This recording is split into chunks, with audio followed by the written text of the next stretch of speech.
The mountain air tasted like pine and regret when I first saw the house. My house now, according to the lawyer's crisp envelope that had arrived 3 weeks after Marcus's funeral.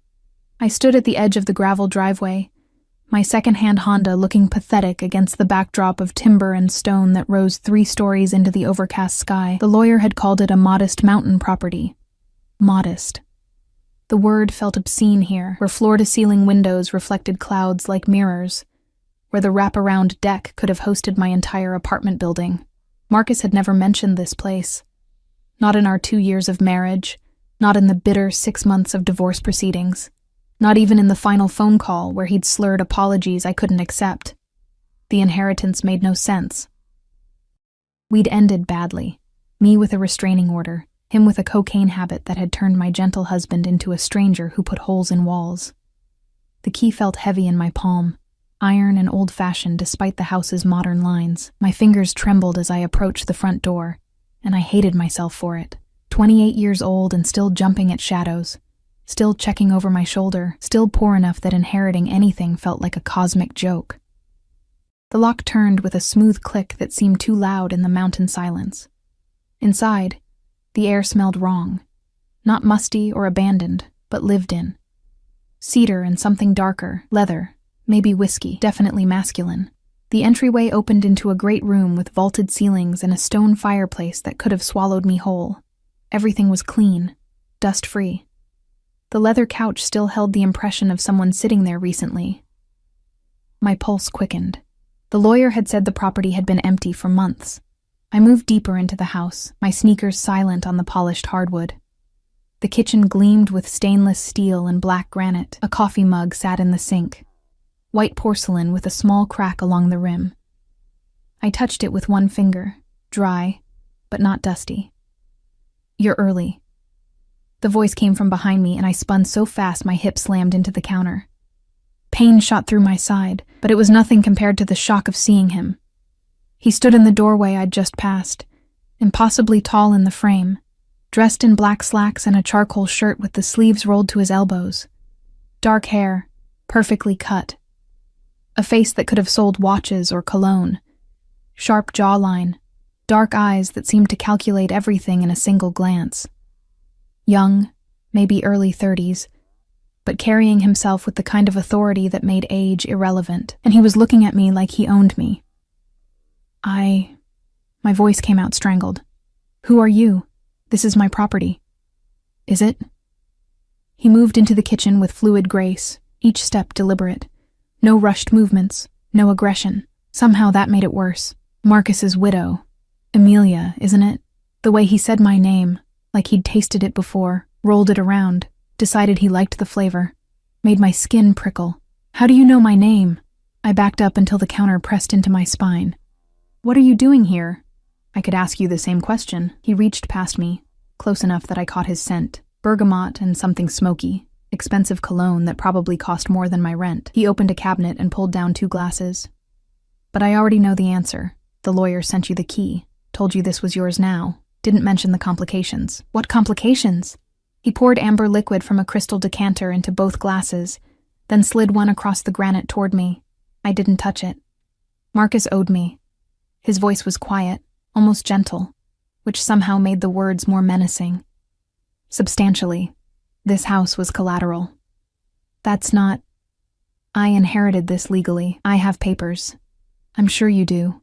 He lifted his glass, watching me over the rim. Marcus was very good at paperwork, less good at honoring his debts. The room suddenly felt too small, the mountain silence outside too vast. No neighbors, no witnesses. Just me and this stranger, who moved through my inherited house like he belonged here more than I did. "I don't know anything about Marcus's debts," I said, trying to keep my voice steady. "We were divorced. Whatever he owed you has nothing to do with me." "Doesn't it?"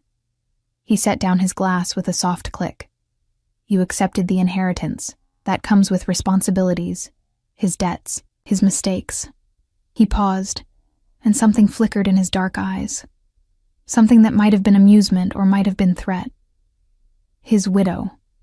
"Ex-wife," I corrected sharply. "The paperwork says widow." He tilted his head slightly, studying me.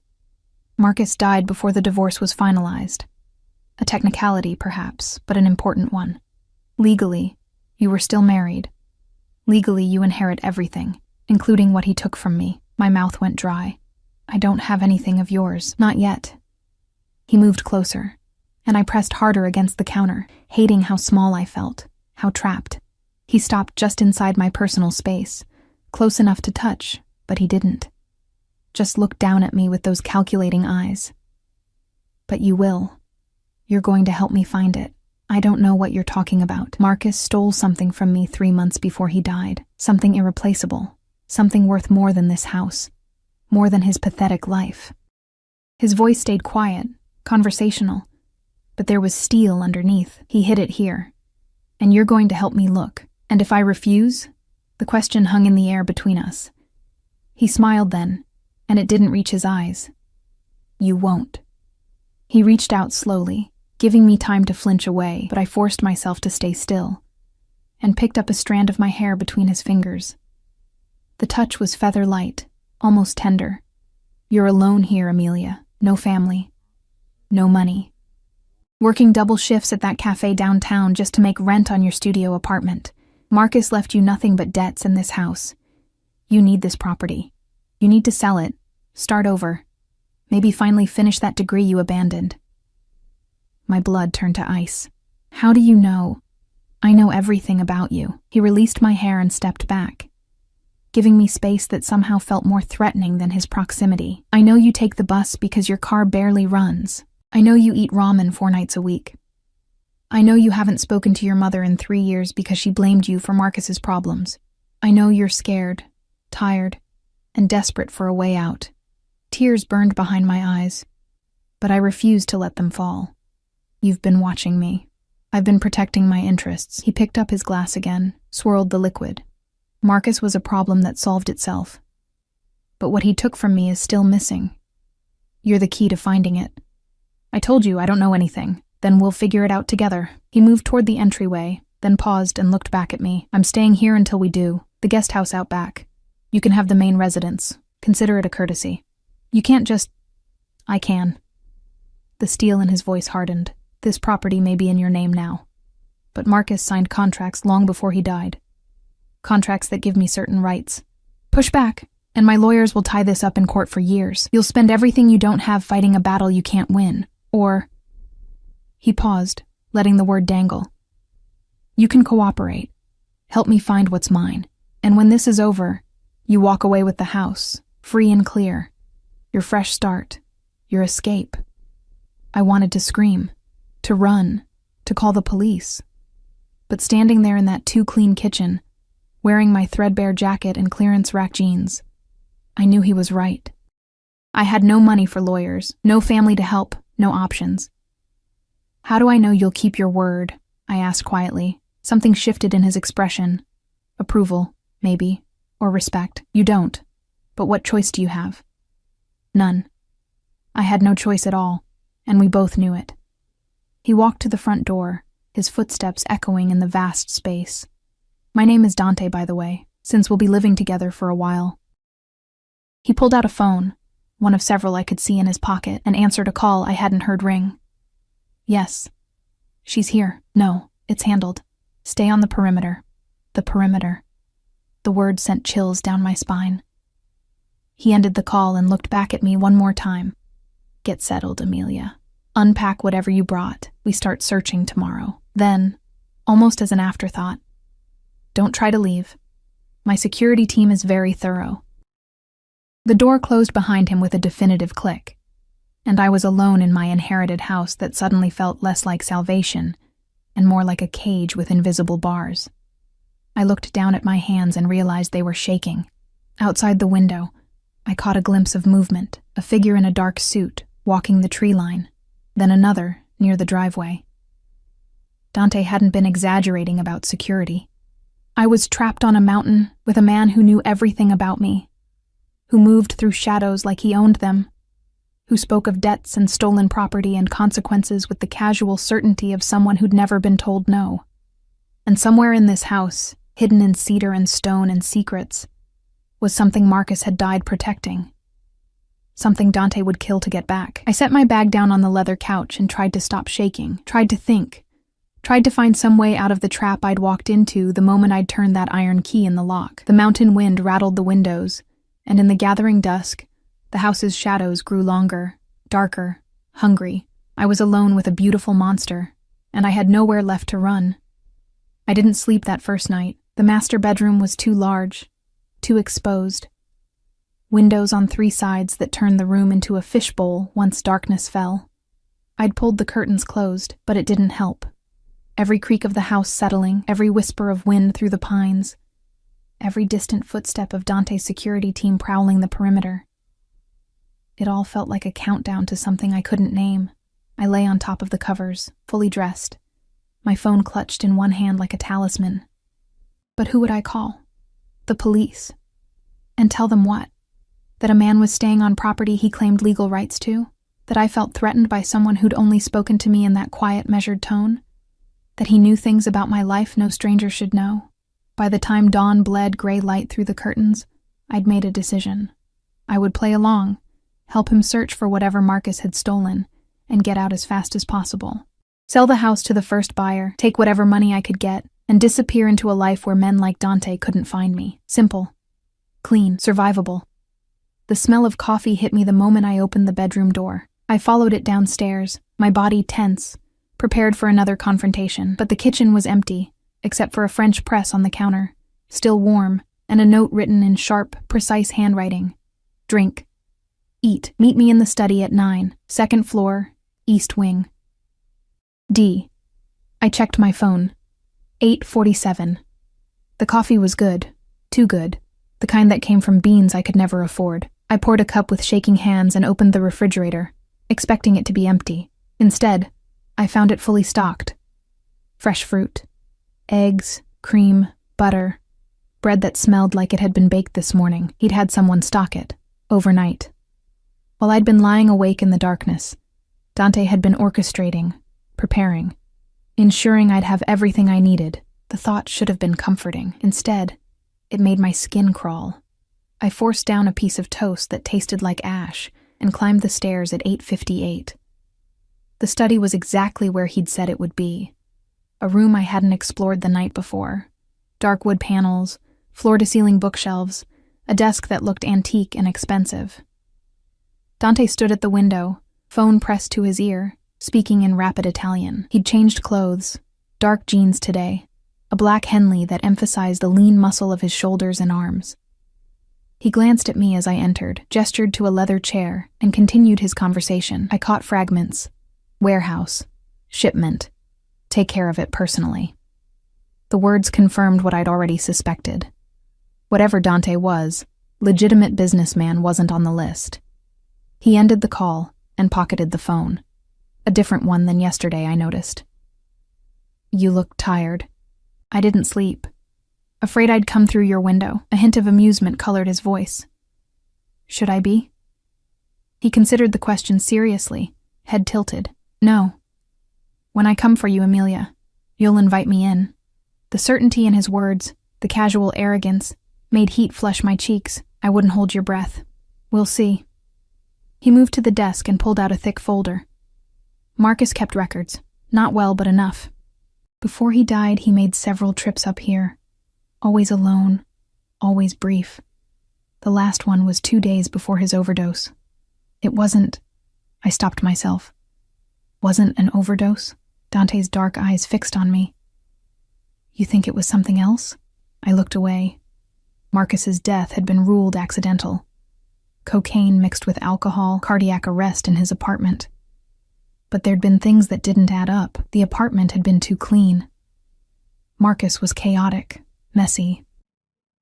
And he'd called me the night before, sober for the first time in months, saying he'd made a mistake and needed to fix it. I'd hung up on him. It doesn't matter, I said quietly. He's dead either way. It matters to me. Dante set the folder on the desk between us. Marcus was a courier, small time, mostly reliable. He moved packages for various clients, asked no questions, kept his mouth shut.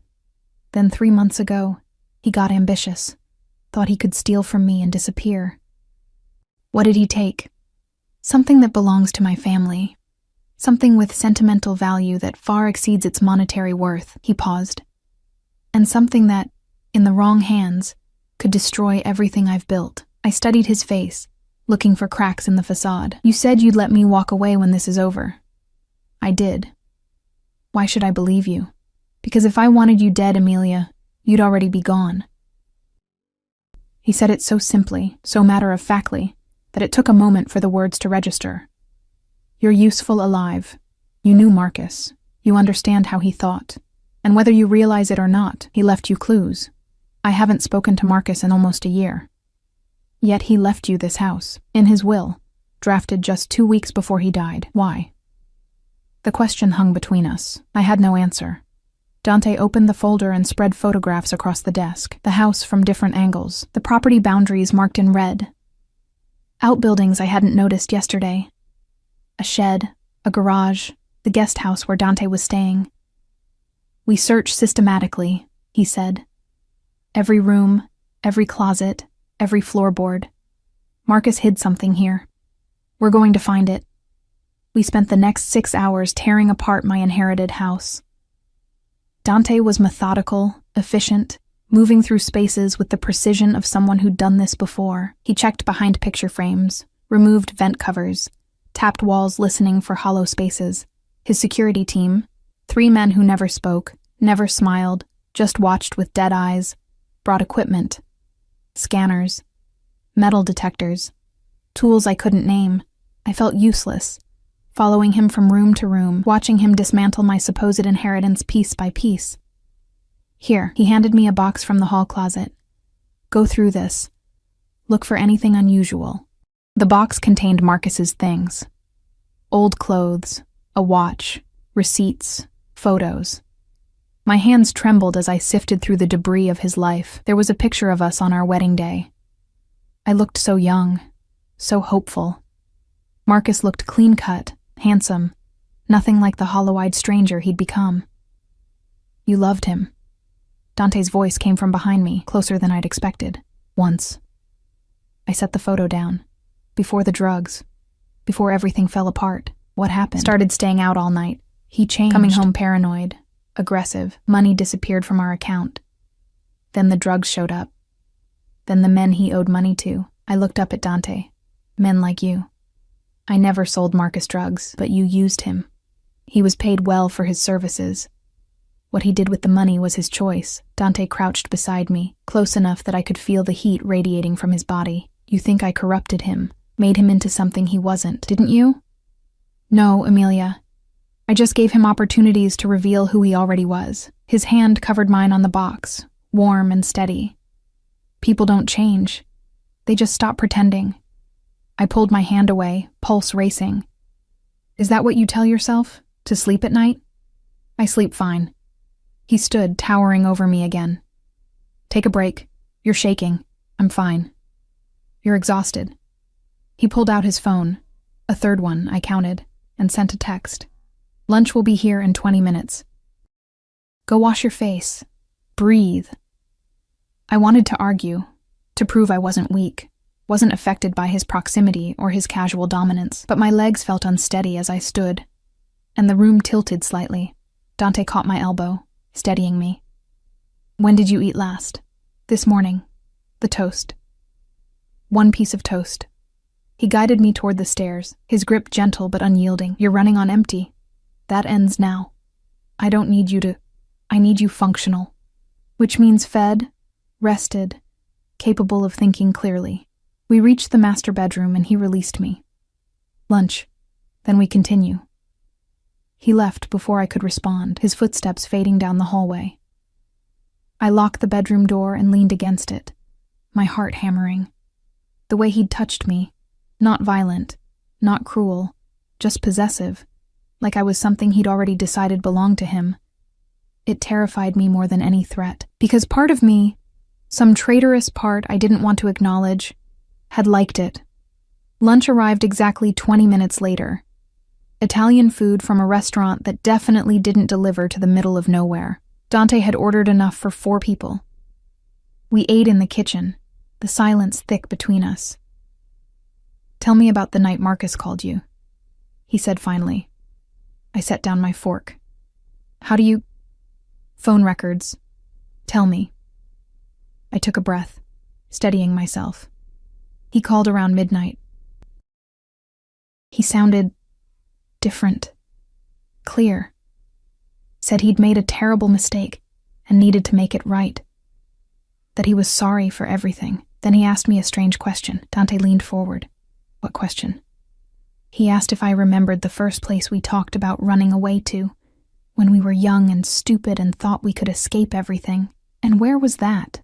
I looked at Dante, at the intensity in his dark eyes, and felt something shift. This mattered. This was important. A cabin, I said slowly. His grandfather's cabin. Up here. Somewhere in these mountains. Marcus used to talk about it all the time. Said it was the only place he'd ever felt safe. Dante stood so abruptly his chair scraped against the floor. Show me the property maps. Now. We spread them across the kitchen table. The main house, the guest house, the garage, all marked clearly. But there, at the edge of the property line, almost hidden in the dense tree cover, was a small structure I'd missed before. A cabin. Dante was already moving, phone to his ear, barking orders in Italian. We go now. Before it gets dark. It's barely 2.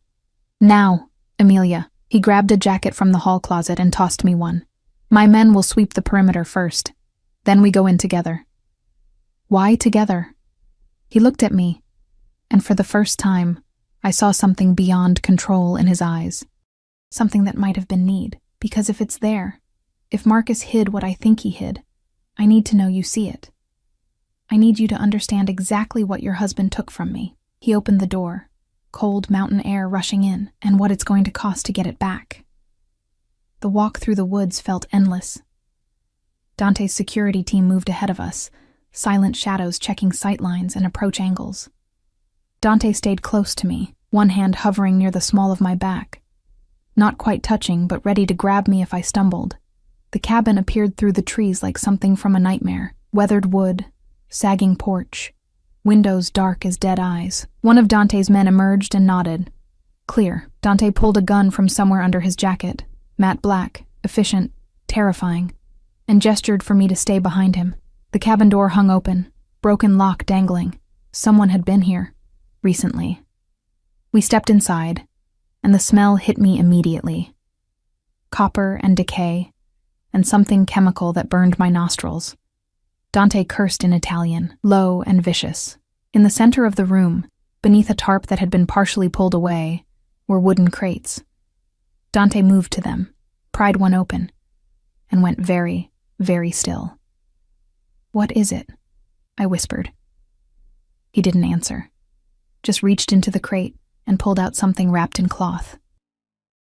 When he unfolded it, I saw the glint of metal, the curve of a necklace. Antique, ornate, with a pendant that caught the dying light streaming through the dirty windows. Marcus didn't just steal money, Dante said quietly, his voice raw in a way I hadn't heard before. He's stolen my family's heritage. Every piece in here belonged to my grandmother, my mother, generations of women. He knew what they meant, knew I'd pay anything to get them back. His hand tightened on the necklace, knuckles white, and he hid them here, in this rotting cabin. Like they were trash. I watched something dangerous move across Dante's face. Rage, yes, but underneath it, something that looked almost like grief. Then he turned to me, and his eyes burned with an intensity that stole my breath. Your husband, he said softly, was a dead man the moment he touched these. And I realized, standing in that cabin with stolen treasure between us, that Marcus's overdose might not have been an accident after all. The silence in the cabin pressed against my eardrums like water at depth. Dante stood motionless, that necklace dangling from his fingers, catching fragments of light that turned the stones from blue to black and back again. Did you kill him? The question escaped before I could stop it. Dante's eyes snapped to mine, sharp enough to cut. Would it matter if I had? Yes. My voice came out stronger than I felt. It would matter to me. He studied me for a long moment, then carefully rewrapped the necklace and placed it back in the crate. No, I didn't kill Marcus. He moved to another box, checking contents with methodical precision. But I would have, if he'd lived long enough for me to find him. The honesty was more chilling than any lie could have been. Someone else got to him first, Dante continued, his voice taking on that quiet, dangerous quality I was beginning to recognize. Someone who wanted these pieces badly enough to eliminate the middleman. Marcus was sloppy at the end, paranoid, using too much of his own product, making mistakes. He became a liability. To who? That's what I'm going to find out. He straightened, pulling out his phone, the fourth different one I'd seen him use. And you're going to help me. I've helped enough. You have what you wanted. We had a deal. The deal was you helped me find what Marcus took. He moved toward me, each step deliberate, and I backed up until my spine hit the cabin wall. But finding it isn't enough anymore. Someone else knew about this location. Someone else has been here. He braced one arm against the wall beside my head, leaning in close enough that I could see flecks of gold in his dark eyes. Which means someone else knew Marcus was working for me, knew what he stole. Knows about you. My mouth went dry. What are you talking about? You inherited this property 3 weeks ago. The lawyer sent you the information. You didn't come immediately. You waited, saved money, arranged time off work. Anyone watching you would know exactly when you'd arrive. His free hand came up, fingers ghosting along my jawline without quite touching. Someone wanted me to find these pieces. Wanted me here, distracted, looking in the wrong direction while they make their real move. That's paranoid. That's survival. He dropped his hand and stepped back, but the intensity in his gaze never wavered. In my world, Emilia, paranoia keeps you breathing, trust gets you buried. He turned to his security team, rattling off instructions in Italian. They began carefully loading the crates, handling each piece like the precious artifact it was. Dante made several calls, his voice low and urgent, switching between Italian and English with fluid ease. I watched him work, watched him command, and felt the trap close tighter around me. We're moving you, he said, when he finally ended his calls. Tonight, the main house isn't secure enough. Moving me where? Somewhere safe, somewhere no one will think to look. He gestured toward the door. My men will pack your things. We leave in an hour. You can't just... I can, and I am. He moved close again, and this time there was something almost gentle in his expression. Listen to me very carefully. If someone killed Marcus to cover their tracks, and if they know about you, then you're not safe here. You're not safe anywhere I'm not. This is insane. I should just go to the police and tell them what? That your ex-husband stole from a man you can't prove exists? That you're being threatened by someone with no criminal record who owns legitimate businesses across 3 states? He shook his head. My lawyers would have you painted as mentally unstable before you finished giving your statement. And while you're sitting in some police station trying to convince skeptical cops that you're in danger, whoever killed Marcus would have all the time they need to get to you. So what? I just trust you? Let you take me somewhere isolated while your men pack up stolen jewelry? Not stolen. Recovered. His jaw tightened. These pieces belong to my family. Marcus was the thief. I'm simply taking back what's mine. Like you're taking me? The words hung between us, sharp and accusatory. Dante's expression shifted, something dark and possessive flickering across his features, before he controlled it. You were mine the moment you turned that key in the lock, he said quietly. You just didn't know it yet. The casual certainty in his voice, the absolute ownership implied in those words, should have terrified me. Should have sent me running despite the security team, despite the isolation, despite everything. Instead, my traitorous body responded with a flush of heat that had nothing to do with fear. He saw it. Of course he saw it. Those calculating eyes missed nothing. 1 hour, he repeated, his voice dropping lower. Pack light. Bring anything you can't live without. Everything else stays. Then he walked out of the cabin, leaving me trembling against the wall, hating him and hating myself more for the way my pulse raced every time he came near. The next hour passed in a blur of controlled chaos. Dante's men moved through the main house with practiced efficiency, packing the jewelry into reinforced cases, sweeping for surveillance devices, checking sightlines and approach angles. I threw clothes into a duffel bag with shaking hands, my mind racing through impossible scenarios. I could run, steal one of the cars, drive down the mountain before anyone noticed. But Dante's security was everywhere. And even if I made it to the main road, where would I go? Back to my studio apartment where anyone could find me. To friends I hadn't spoken to in months because Marcus's chaos had consumed everything. I had nowhere to run, no one to call, no resources beyond the few $100s in my checking account. Dante had been right about that too. I was trapped by my own poverty, my own isolation, my own bad choices that had led me to Marcus in the first place. Ready? Dante appeared in the bedroom doorway. He'd changed again. Dark tactical pants, a fitted black shirt, a leather jacket that probably cost more than my car. He looked like he'd stepped out of a crime thriller, beautiful and dangerous and entirely too comfortable with weapons and violence. Do I have a choice? No.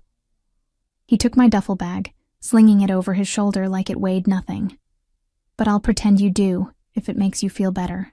You're not even going to lie to me. Pretend this is for my own good? It is for your own good, but I've never been good at pretending. He gestured toward the stairs, the cars waiting. The vehicle was exactly what I'd expected.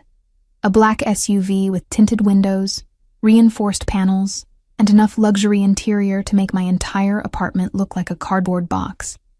2 of Dante's men sat in the front seat, silent and alert. Dante guided me into the back, his hand on my lower back again in that proprietary way that made my skin prickle. He slid in beside me, close enough that his thigh pressed against mine in the confined space. Where are we going? I asked, as the SUV pulled away from the house. A place I own, secure, off the grid. He pulled out yet another phone and began typing. You'll be safe there while I handle the situation. Handle the situation. You mean find whoever killed Marcus? Among other things. He glanced at me, and something in his expression softened fractionally. You look terrified. I am terrified. You've kidnapped me. Protected you. There's a difference. Not from where I'm sitting. He considered this, then reached over and took my hand. The gesture was so unexpected, so gentle compared to everything else, that I froze. His thumb traced circles on my palm, slow and hypnotic. I know you're scared, he said quietly. I know this isn't what you wanted, but I need you to trust that I'm very good at keeping what's mine safe. I'm not yours. Not yet. His grip tightened slightly, but you will be, Amelia, because you're starting to realize something important. What's that? That I'm the only thing standing between you and whoever killed Marcus.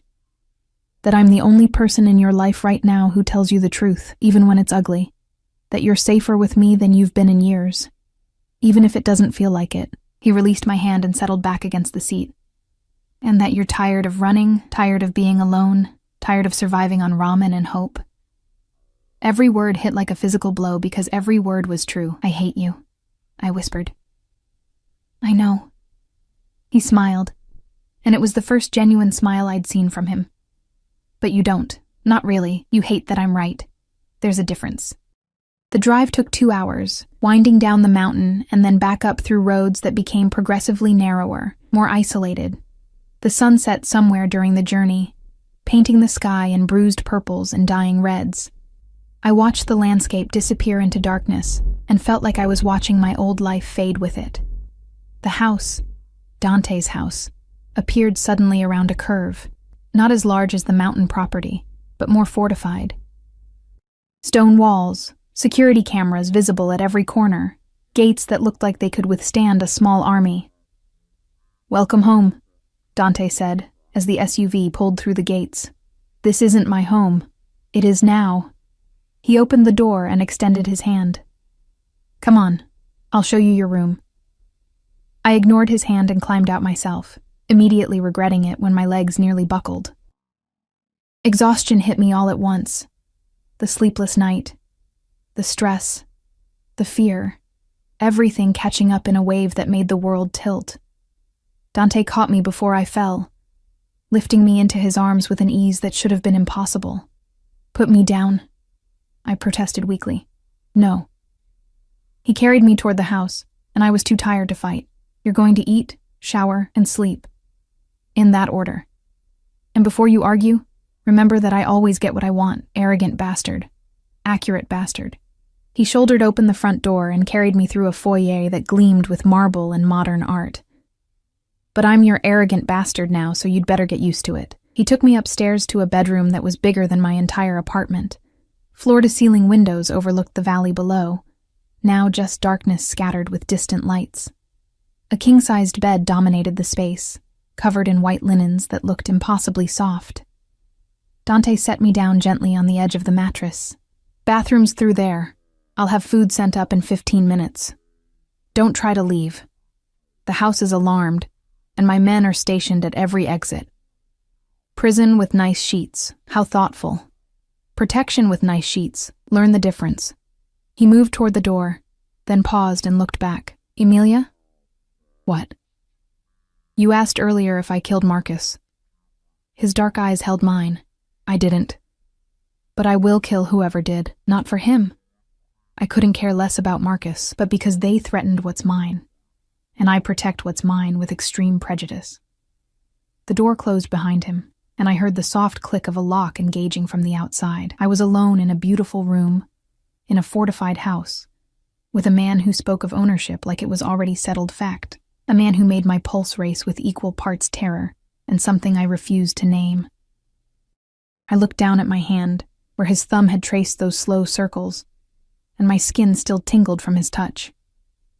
Outside the window, night had swallowed the valley completely, leaving nothing but darkness and the reflection of my own frightened face staring back at me. Somewhere out there, Marcus's killer was moving, planning, hunting, and inside these walls, Dante was hunting them back. I was caught between predators, and I had no idea which one would devour me first.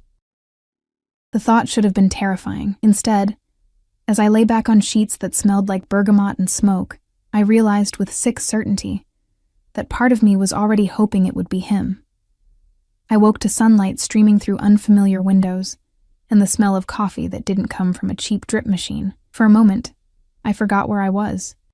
Then memory crashed back. The cabin, the jewelry, Dante's hand on mine in the SUV, his declaration of ownership that should have repulsed me but instead left me feeling strangely anchored. The bedroom door stood open. I hadn't heard it unlock. I found clothes laid out on a chair near the bathroom. Designer jeans in exactly my size. A cashmere sweater softer than anything I'd ever owned.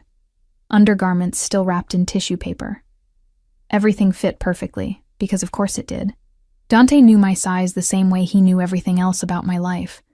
The surveillance should have horrified me. Instead, as I pulled on clothes that actually fit instead of hanging loose from too many skipped meals, I felt something dangerously close to gratitude. I hated myself for it. Downstairs, I followed the coffee smell to a kitchen that belonged in an architectural magazine. All glass and steel and granite, with windows overlooking a valley that stretched for miles. Dante stood at the counter, phone pressed to his ear, dressed in dark slacks and a white shirt with the sleeves rolled up. He looked like he'd stepped out of an executive boardroom, except for the gun I could see holstered at his hip. He saw me and ended his call immediately. You slept. Not a question. A statement of fact, like he'd been monitoring me even unconscious. I was exhausted. I moved to the coffee pot, needing something to do with my hands. Nice prison you have here. It's not a prison if you're being kept safe. He pulled out a chair at the kitchen island. Sit. Breakfast will be ready in a minute. I can make my own. Sit. Emilia. The steel in his voice left no room for argument. I sat, and within moments, a woman appeared from somewhere in the house with a plate of eggs, bacon, fresh fruit, and pastries that looked like they'd been baked this morning.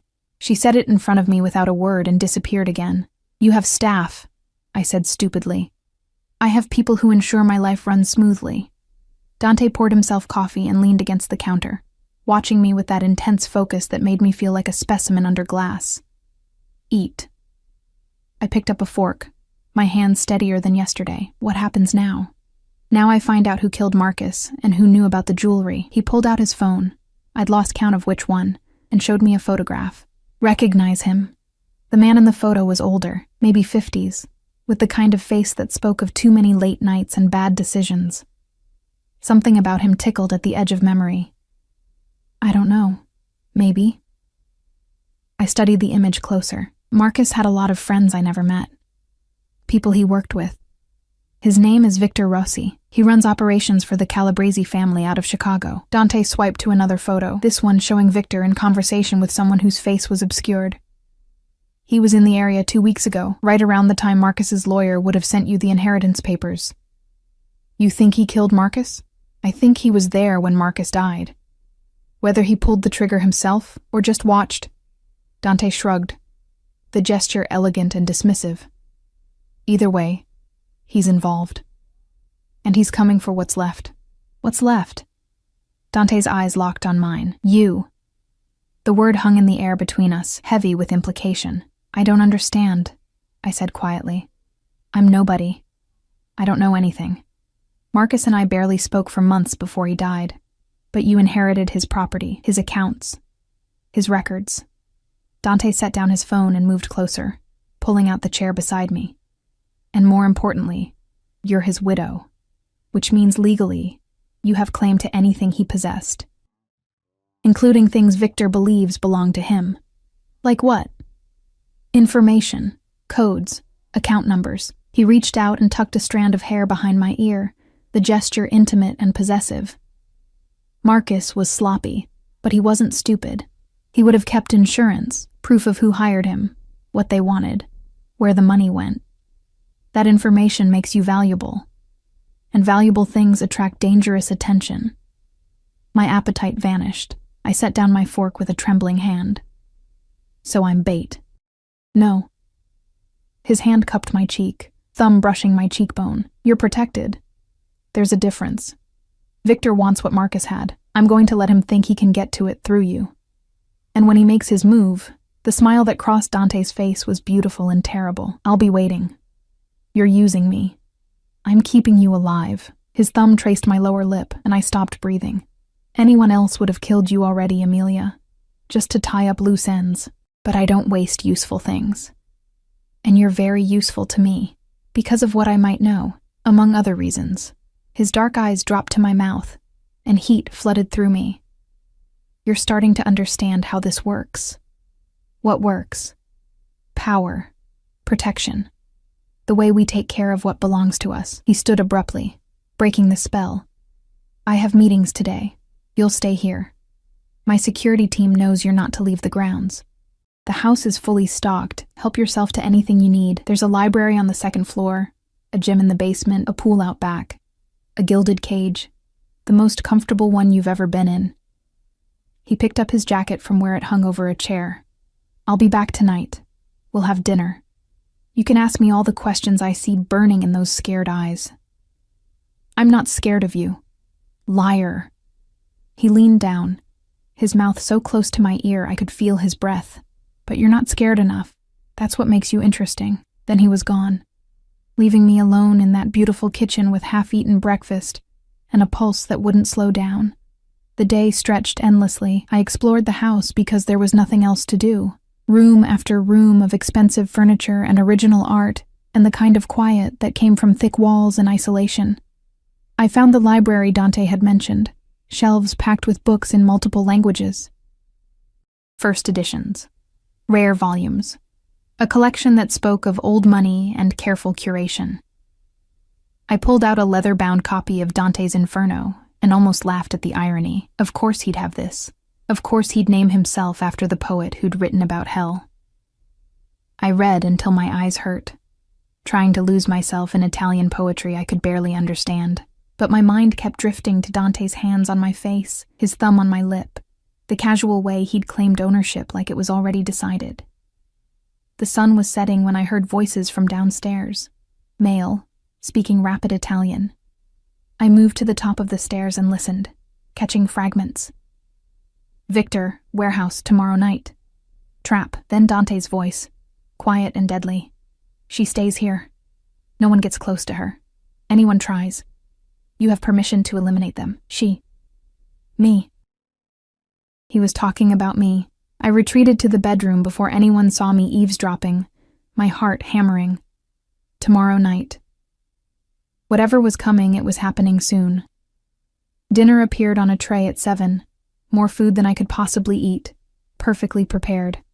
I picked at it while sitting on the bed, watching darkness swallow the valley below. Security lights dotted the perimeter, and occasionally I'd catch glimpses of Dante's men patrolling. He'd meant what he said about protection.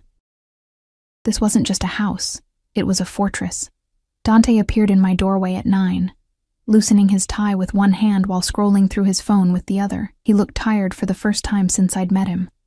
Shadows under his eyes, tension in his shoulders. Long day? I asked before I could stop myself. Productive day. He pocketed his phone and studied me. You've been thinking too much.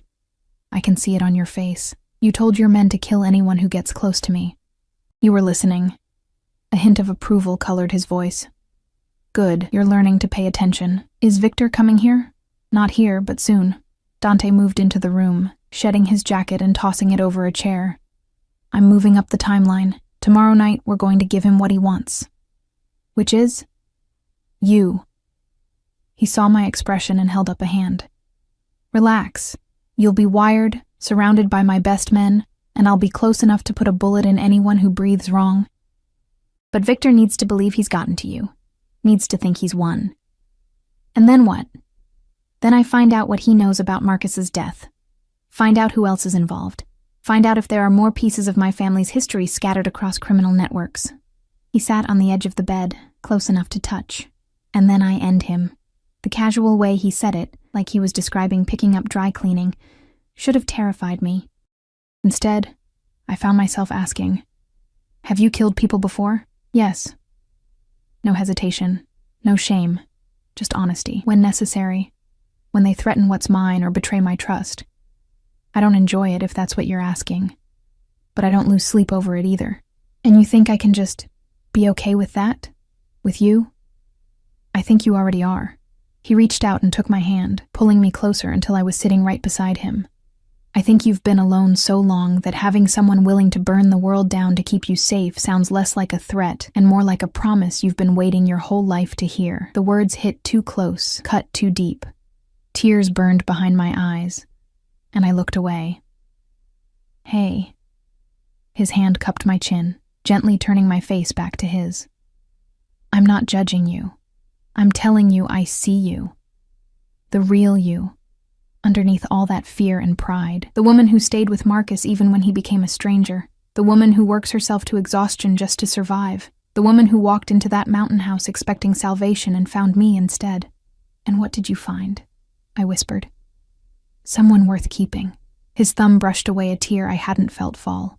Someone who doesn't break easy. Someone who looks at me like I'm dangerous but doesn't run. Someone who makes me want things I stopped wanting years ago. Like what? Like this.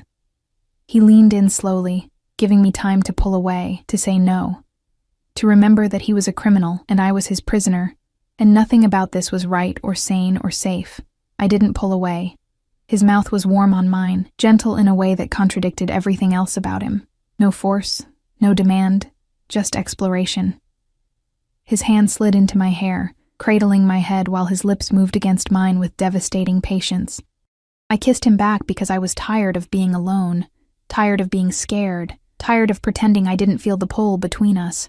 Because his words had stripped away every defense I'd built, and underneath them was just a woman who needed, someone to see her as worth protecting. When he finally pulled back, his dark eyes searched mine. Tell me to stop. I can't. Tell me you don't want this. I can't do that either. Amelia, something almost like pain crossed his face. If we do this, if I make you mine completely, there's no going back. I don't share. I don't let go. You become part of my world, my life, my every decision. You understand what that means? It means I stop running, stop being alone, stop pretending I can survive on my own when we both know I'm drowning. I touched his face, feeling the stubble along his jaw. It means I choose the devil I know over the one that killed Marcus. I'm not a devil. I'm worse. But his hands pulled me closer, settling me against him. Devils eventually let you go. I won't. Promise? The word came out broken, desperate, revealing everything I'd tried to hide. He heard it. Heard the plea underneath. The loneliness, the exhaustion, the need to finally stop fighting and let someone else carry the weight. I promise. He kissed me again, deeper this time, claiming me with mouth and hands, and the certainty that radiated from him. You're mine now, Emilia, mine to protect. Mine to keep. Mine to possess in every way that matters. Yours. I whispered against his lips, and felt the last of my resistance crumble.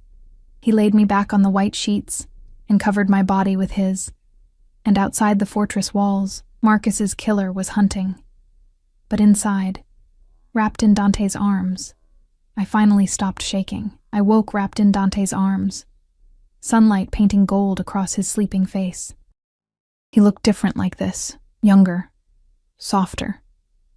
The deadly edge smoothed away by unconsciousness. His arm was heavy across my waist, possessive even in sleep.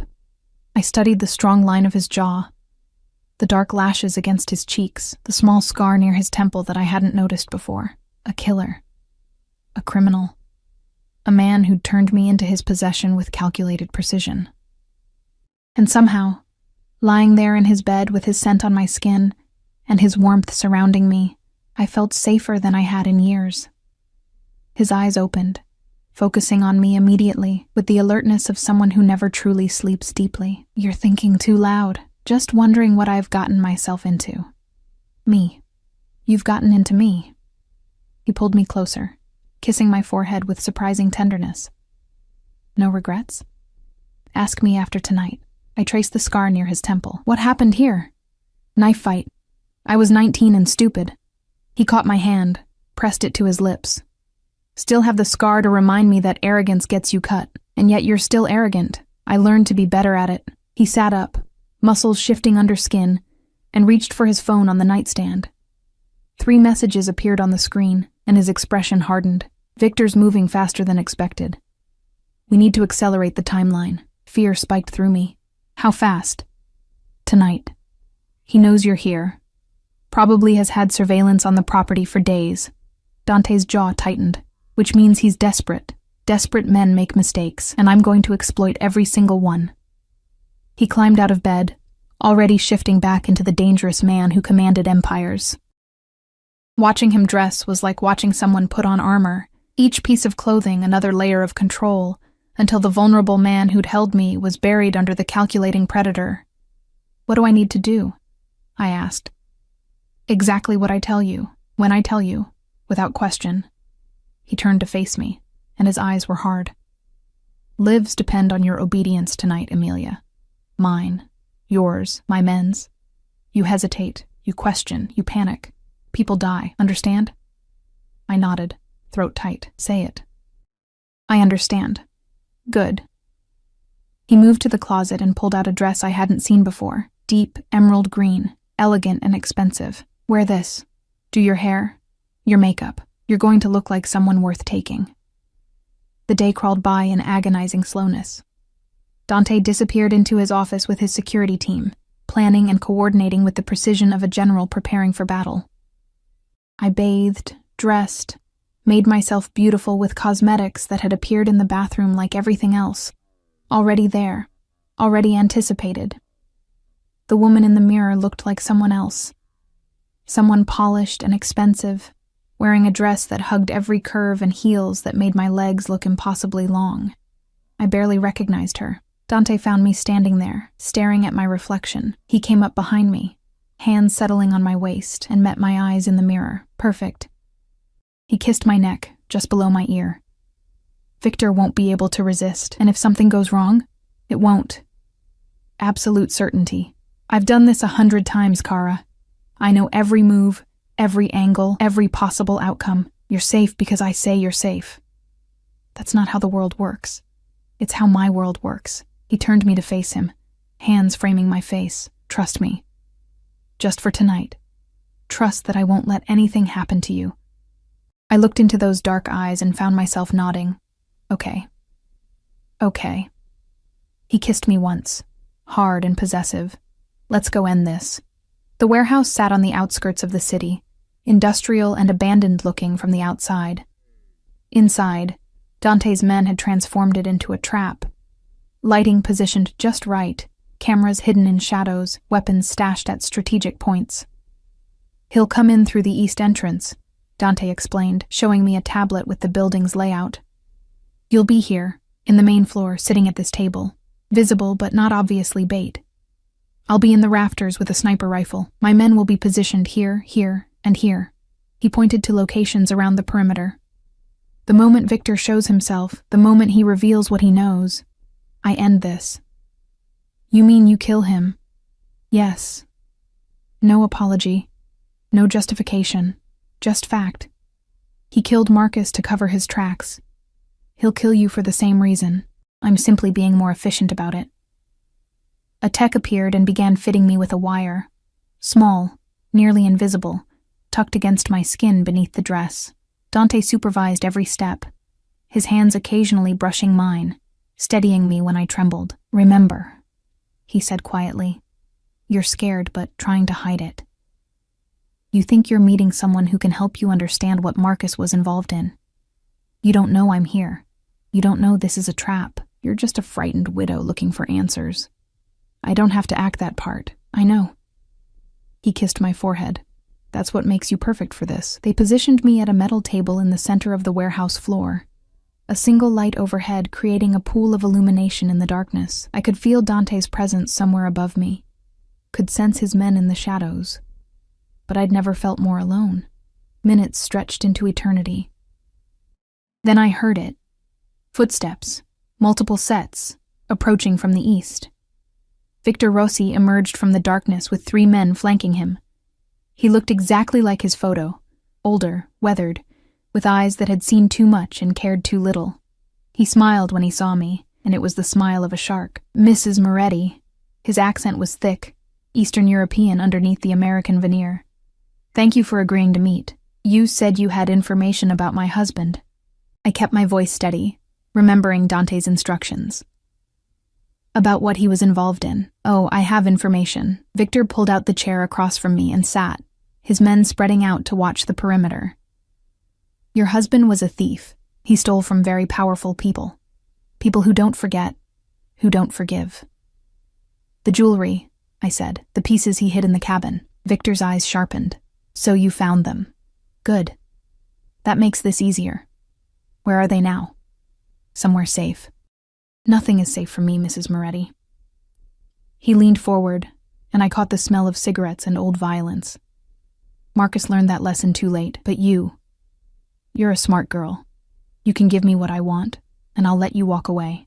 Start over somewhere new, forget any of this ever happened. And if I refuse, then you join your husband in the ground. He said it casually, like discussing the weather. He made a mistake, thinking he could hide from me. Thinking that pitiful mountain house would protect him. I found him easy enough, made his overdose look accidental enough. No one asked questions about a junkie dying alone in his apartment. My blood ran cold. You killed him. I eliminated a problem. Victor shrugged. Just like I'll eliminate you, unless you're smarter than he was. Now, the jewelry. Where is it? I don't have it. Then who does? I do. Dante's voice rang out from above, and Victor's head snapped up. But it was too late. Red laser dots appeared on Victor's chest, his forehead, his throat, 3 sniper rifles from 3 different angles. Victor's men reached for weapons, but Dante's security team emerged from the shadows faster. The warehouse exploded with movement, shouting, the sound of bodies hitting concrete, weapons being disarmed with brutal efficiency. Victor remained frozen, staring up at where Dante descended from the rafters with inhuman grace, rifle slung across his back, handgun drawn and pointed directly at Victor's head. Hello, Victor. Dante's voice was pleasant, almost friendly. Thank you for confessing to Marcus's murder. My lawyers will enjoy presenting that recording in court, along with the video footage from 6 different angles. Victor's face went white. Dante. I didn't know. The girl, she's nothing, she's mine. Dante moved to stand behind my chair, one hand settling on my shoulder. The touch was possessive, protective, absolute. Which means you just threatened my property, my future, my family.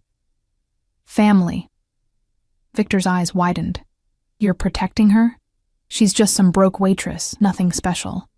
Special enough that I'll paint these walls with your blood if you finish that sentence. Dante's grip on my shoulder tightened slightly. You killed Marcus to hide your involvement in stealing my family's jewelry. You thought you could eliminate the evidence and claim the pieces for yourself. But you made 2 mistakes, Victor. What mistakes? First, you underestimated how much I care about what's mine. Not just the jewelry, though I'll be taking that back along with interest for the disrespect. But this woman. My woman. You threatened her, which means you threatened me. And the second mistake? Victor asked, though he looked like he already knew the answer. You confessed to murder on camera, surrounded by witnesses. Dante smiled, and it was the most terrifying expression I'd ever seen. My lawyers will have this case wrapped up in 48 hours. You'll spend the rest of your miserable life in a federal prison, watching your empire crumble while I dismantle everything you've built. Your associates, your assets, your reputation, all of it. Gone. Victor lunged from his chair, reaching for a weapon I hadn't seen, but Dante was faster.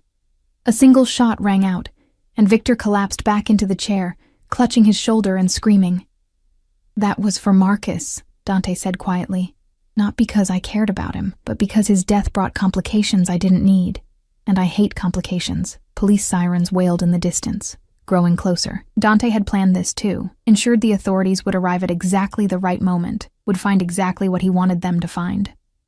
Take him, Dante ordered his men, who efficiently zip-tied Victor and his associates. And make sure the evidence package reaches Detective Morrison. He'll appreciate the gift. Then Dante turned to me, his expression softening as he helped me to my feet. It's over. You're safe now. I looked at Victor, bleeding and broken, at the police lights flashing through the warehouse windows, at Dante's men moving with military precision. You orchestrated everything from the beginning. From the moment Marcus died, yes. I knew someone had killed him. Knew they'd eventually come for you. I simply accelerated the timeline and controlled the variables. He cupped my face in his hands, including you. I should hate you for that, but you don't. Not a question. He knew. He'd always known. No, I admitted. I don't. The police flooded the warehouse, and Dante smoothly transitioned into the role of concerned citizen who'd helped solve a murder. He was charming, credible, presenting evidence with the polish of someone who'd done this before. The detective in charge, Morrison, apparently already on Dante's payroll, took everything with practiced efficiency. Within 2 hours, Victor was in custody, charged with murder, theft, and 6 other crimes. The jewelry was officially recovered and returned to its rightful owner. And I was escorted to Dante's waiting SUV, wrapped in a blanket despite the warm night, while he finalized details with the authorities. You okay? One of Dante's men asked, the first time any of them had spoken directly to me. I think so. Boss really cares about you.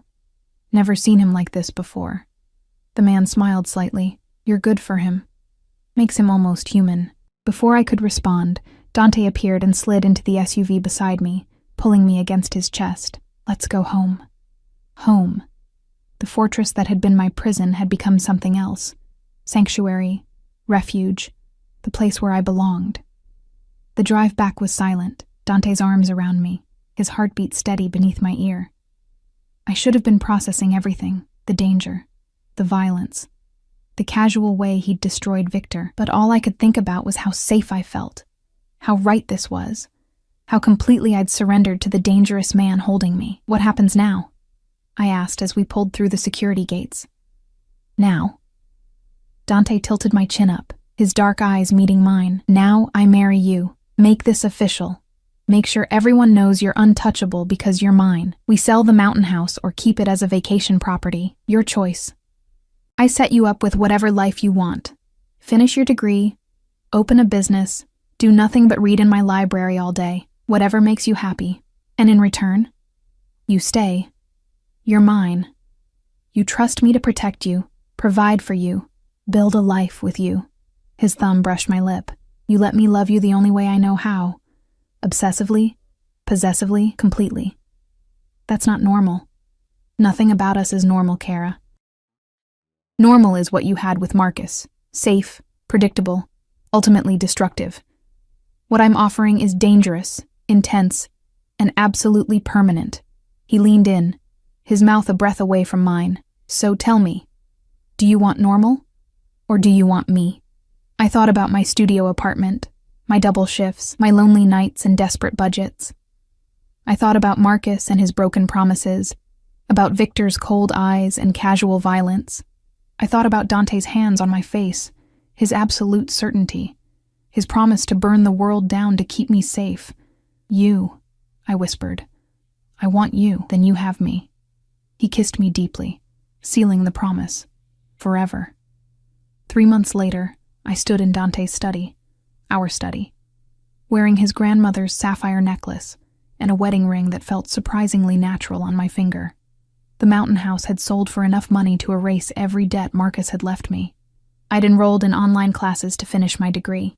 Dante's world had become my world, dangerous but honest, violent but protective, everything out in the open instead of hidden behind lies.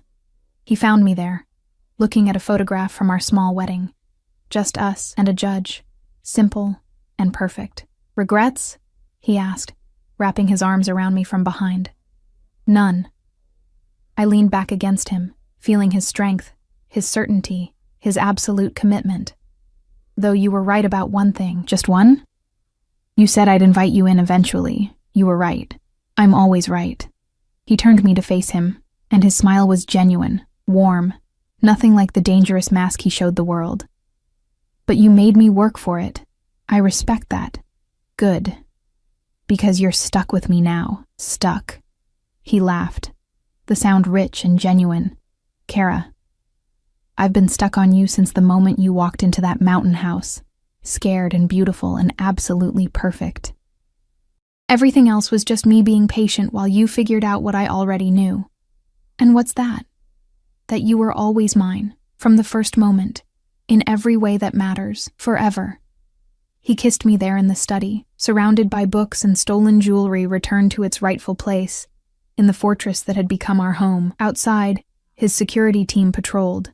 Victor rotted in prison. The world turned without touching us. And I, the broke waitress who'd inherited a dead man's secrets, had found something I'd stopped believing in: safety, protection, and a love so fierce it would destroy anyone who threatened it. Dante had been right about everything. He always was.